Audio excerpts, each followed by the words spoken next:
ಜೈ ಶ್ರೀರಾಮ್. ನನ್ನ ಹೆಸರು ವಿನಯ್ ರಾಮ್ ಅಂತ, ತುಮಕೂರು ಡಿಸ್ಟ್ರಿಕ್ಟ್ ಗುಬ್ಬಿ ತಾಲೂಕು ಬಿದ್ರೆಯಿಂದ.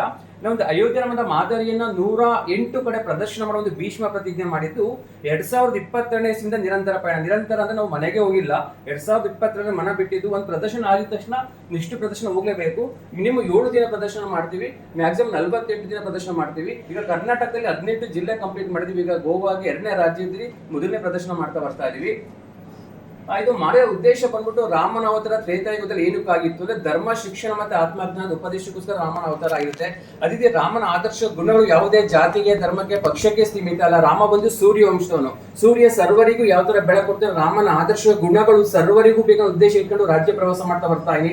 ಅದಕ್ಕೆ ಎಷ್ಟೋ ಜನ ಏಜ್ ಆಗಿರ್ತಾರೆ, ಒಂದು 90 ವರ್ಷ ಮೇಲ್ಪಟ್ಟು ಏಜ್ ಆದವ್ರಿಗೆ ಅಯೋಧ್ಯೆಗೆ ಹೋಗಕ್ ಆಗ್ದಲೇ ಇದ್ದವ್ರಿಗೆ ಅಟ್ಲೀಸ್ಟ್ ನೋಡಿದ್ರೆ ಒಂದು ಪುಟ್ಟು ರಾಮನ ಅರಮನೆ ನೋಡೋಷ್ಟು ಮನಸ್ಸಿಗೆ ಸಮಾಧಾನ ಖಂಡಿತ ಆಗೇ ಆಗುತ್ತೆ. ಅದಕ್ಕೆ ಎಷ್ಟು ಜನ ಮಕ್ಕಳಿಗೆ ಆಗಲಿ ನಮ್ಮಂತವರಿಗೆ ನೋಡಾದ್ಮೇಲೆ ಇದೇ ಇಷ್ಟು ಚೆನ್ನಾಗಿದೆ, ಅದಿನ್ನೆಷ್ಟು ಚೆನ್ನಾಗಿದೆ ಅಂತ ಅಯೋಧ್ಯೆಗೆ ಹೋದ್ರು ಸಹ ಹೋಗುದು. ಎಲ್ಲ ಉದ್ದೇಶ ಇಟ್ಟು ರಾಜ್ಯ ಪ್ರವಾಸ ಬರ್ತಾ ಇದೀನಿ.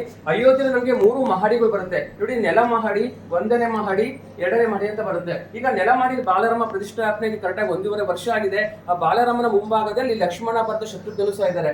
ರಾಮ, ಲಕ್ಷ್ಮಣ, ಭರತ, ಶತ್ರುಘ್ನ ಸೇರಿ ವಿಷ್ಣುವಿನ ಪೂರ್ಣ ಅವತಾರದಲ್ಲೂ ಸಹ ಕರಿತೀವಿ. ರಾಮ ವಿಷ್ಣುವರ, ಲಕ್ಷ್ಮಣ ಶೇಷನಾಗ, ಭರತ ಮತ್ತೆ ಶತ್ರುಘ್ನ ಶಂಖ ಮತ್ತೆ ಚಕ್ರ.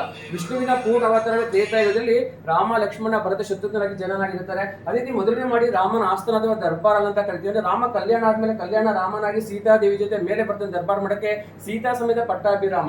ರಾಮನ ಪರಿವಾರ ಒಳ್ಳೆ ಬರೋದ್ರ ಜೊತೆಗೆ ರಾಮಾಯಣದಲ್ಲಿ ಏನೆಲ್ಲ ಘಟನೆಗಳು ನಟ್ಟಿರುತ್ತಲ್ಲ ಅದರ ಒಂದು ಸಂಪೂರ್ಣ ಚಿತ್ರಣ ಮತ್ತೆ ಮಾಹಿತಿ ನಮ್ಗೆಲ್ಲಪ್ಪ ಸಿಗುತ್ತೆ. ಅಂದ್ರೆ ಮೊದಲನೇ ಮಾಡಿ ಸಿಗುತ್ತೆ. ಒಂದು ಸಂಪೂರ್ಣ ರಾಮಾಯಣ ಒಂದು ಅನುಭವ ನಮ್ಗೆ ಮೊದಲನೇ ಮಾಡಿದೆ ಆಗುತ್ತೆ. ಅದಕ್ಕೋಸ್ಕರ ಸಣ್ಣ ಪುಟ್ಟ ಪಿಕ್ಚರ್ಸ್ ಹಾಕಿದ್ವಿ, ಒಂದು ಐಡಿಯಾ ಬರಿ ಅಂತ. ಅವ್ರ ಮೇಲೆ ಇನ್ನೊಂದು ಮಾಡಿ 2ನೇ ಮಾಡಿ ಅಂತ. ಸದ್ಯಕ್ಕೆ ಸಾರ್ವಜನಿಕರಿಗೆ ಯಾರಿಗೂ 2ನೇ ಮಹಡಿಗೆ ಹೋಗೋದಕ್ಕೆ ಅವಕಾಶ ಇರಲ್ಲ. ಟೋಟಲ್ 392 ಕಂಬಗಳು ಬರುತ್ತೆ. ನೆಲ ಮಹಡಿ 160 ಕಂಬ, 1ನೇ ಮಾಡಿ 132 ಕಂಬ, 2ನೇ ಮಾಡಿ ಸುಮಾರು 74ರಿಂದ 100 ಕಂಬ ಬರುತ್ತೆ. ಅದರಲ್ಲಿ 6 ಡಜನ್ ಪಿಲ್ಲರ್ ದೇವರುಗಳನ್ನ ಕೆತ್ತನೆ ಮಾಡ್ತಾರೆ. ಒಂದೊಂದು ಕಂಬದಲ್ಲಿ ಸುಮಾರು 16ರಿಂದ 24 ದೇವರುಗಳು ಬರ್ತಾ ಇದೆ. ಅದೇ ದೇವಸ್ಥಾನದ ಗೋಪುರದ ಎತ್ತರ ಬಂದ್ಬಿಟ್ಟು 161 ಎತ್ತರ ಇದೆ ನೋಡಿ. ನಿನ್ನೆ ಫ್ಲಾಗ್ ಆಸ್ಟ್ ಮಾಡಿದ್ದಾರೆ ಲಾಸ್ಟ್ ಅಲ್ಲಿ. ಅದೇ ತರ ನಾವು ಒಂದು ಸೇಮ್ ಅಲ್ಲಿ ಯಾವ ತರ ಒಂದು ಟ್ರೀ ಮತ್ತೆ ಒಂದು ಓಮ್ ಇದೆ, ಅದೇ ತರ ಒಂದು ಚಿತ್ರ ಹಾಕ್ಬಿಟ್ಟು ಅಲ್ಲಿ ಫ್ಲಾಗ್ ನಾವು ಹಾಕಿದೀವಿ. ಅದೇ ರೀತಿಯಲ್ಲಿ ದೇವಸ್ಥಾನದ ಉದ್ದ ಬಂದ್ಬಿಟ್ಟು 387 ಉದ್ದ ಇದೆ, ಅಗಲ 250 ಅಗಲ ಇದೆ. ಇದು ವಿಶ್ವದಲ್ಲೇ 3ನೇ ಅತಿ ದೊಡ್ಡ ದೇವಸ್ಥಾನ ಅಂತ ಆಗ್ತಾ ಇದೆ.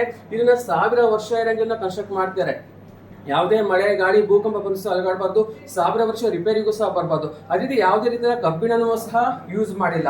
ಅದೇ ರೀತಿಯಲ್ಲಿ ದೇವಸ್ಥಾನ ಟೋಟಲ್ ವಿಸ್ತೀರ್ಣ 70 ಎಕರೆಗಿಂತ ಜಾಸ್ತಿ ಇದೆ. ನಮ್ಮ ಅಯೋಧ್ಯೆ ರಾಮದ ಹಾಕಿದ್ರು 2.77 ಎಕರೆ ಅಯೋಧ್ಯೆ ರಾಮದ ಕನ್ಸ್ಟ್ರಕ್ಟ್ ಮಾಡ್ತಾರೆ.